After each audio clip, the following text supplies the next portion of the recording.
Dans l'exercice 9, page 145, nous allons commencer à calculer des constantes de réaction. Donc tout d'abord, intéressons-nous à la transformation chimique qui a lieu, à savoir une transformation entre des ions Pb2+, ici, dont on connaît la concentration, et de la poudre d'étain solide. Nous avons en dessous les couples Pb2+ Pb et Sn2+ Sn qui vont nous permettre d'écrire deux demi-équations électroniques. Donc la première, nous avons la réduction du plomb. Donc, le Pb2+ aqueux va réagir avec deux électrons pour donner du plomb solide. Et de l'autre côté, nous avons l'oxydation de l'étain solide qui va donner l'ion étain Sn2+, plus deux électrons. Pour avoir l'équation bilan, nous allons tracer un trait, puis additionner ces deux demi-équations électroniques membre à membre, c'est-à-dire tout ce qui est réactif ensemble, ici, et tout ce qui est produit de la réaction, ici, ensemble. On n'a pas besoin de multiplier par quoi que ce soit, parce que je vois que deux électrons sont échangés dans chacune des deux demi-équations électroniques. Donc, quand je vais additionner mes deux demi-équations, les électrons vont spontanément se simplifier. Et nous aurons au final l'équation suivante, Pb2+ aqueux plus de l'étain solide va donner du plomb solide plus des ions étain Sn2+. Dans la question 2, on va calculer cette fois-ci le quotient de réaction. Donc en tout premier, on va l'écrire, ce quotient de réaction, à l'état initial, QRI. Alors c'est égal à...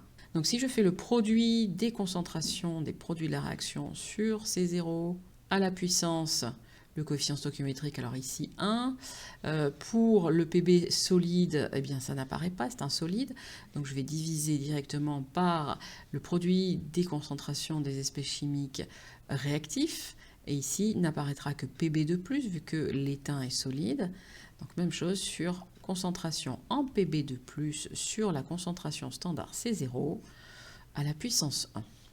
Cet élément se simplifie de cette façon, Sn2+ sur C0 multiplié par C0 sur concentration en Pb2+, je simplifie les C0 et j'obtiens un quotient de réaction initial qui est égal à concentration en Sn2+. Alors vu que c'est initial, on va dire concentration 0, autant T égale à 0 sur Pb2+, concentration en ion plomb, autant T égale à 0.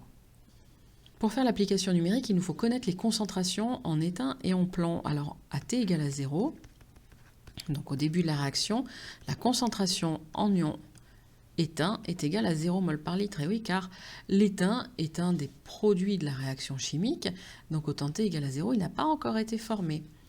Par ailleurs, alors je connais la concentration initiale en Pb2+, elle nous est donnée ici, c'est celle que j'avais déjà surlignée, elle est à 1,10-2 mol par litre.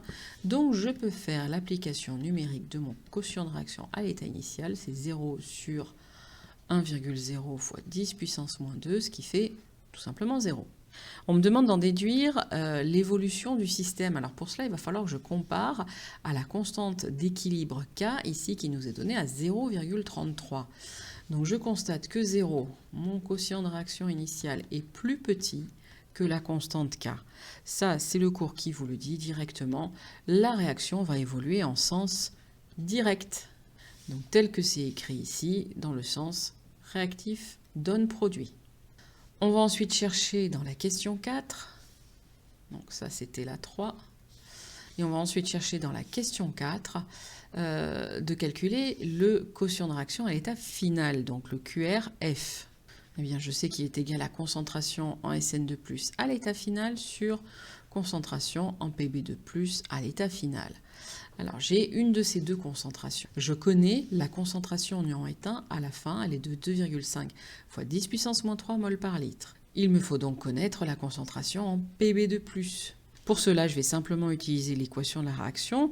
Je vois que lorsque je consomme un ion Pb2+, je forme un ion Sn2+.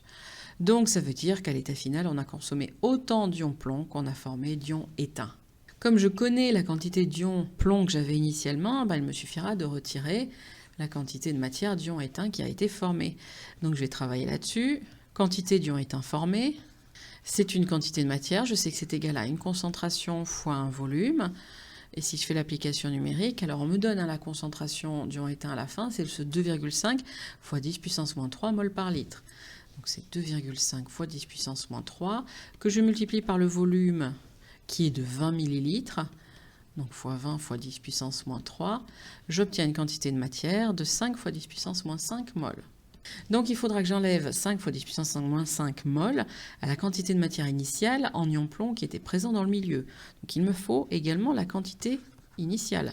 Même chose, une quantité de matière, c'est une concentration fois un volume. Je sais qu'initialement j'avais une concentration de 0,1 fois 10 puissance moins 2 mol par litre dans à nouveau 20 millilitres de solution. Ce qui fait qu'initialement, on a ajouté 2 fois 10 puissance moins 4 mol d'ion Pb2+. Je sais que sur ces 2 fois 10 puissance moins 4, j'en ai consommé 5 fois 10 puissance moins 5. Donc je peux calculer la quantité d'ion plomb qui reste. Cette quantité NF d'ion Pb2+, est égale à la quantité initiale d'ion Pb2+, qui a été introduit dans le milieu, moins cette quantité de matière d'ion SN2+, soit 2 fois 10 puissance moins 4, moins 5 fois 10 puissance moins 5. Il reste donc 1,5 fois 10 puissance moins 4 mol d'ion plomb. Et enfin, dernière étape, on va pouvoir calculer la concentration en ion Pb2+ à la fin. Cette concentration, c'est la quantité de matière d'ion Pb2+ final divisé par le volume de la solution, c'est-à-dire donc les 1,5 fois 10 puissance moins 4 que l'on vient de calculer, divisé par toujours les 20 ml de la solution, soit 7,5 fois 10 puissance moins 3 mol par litre.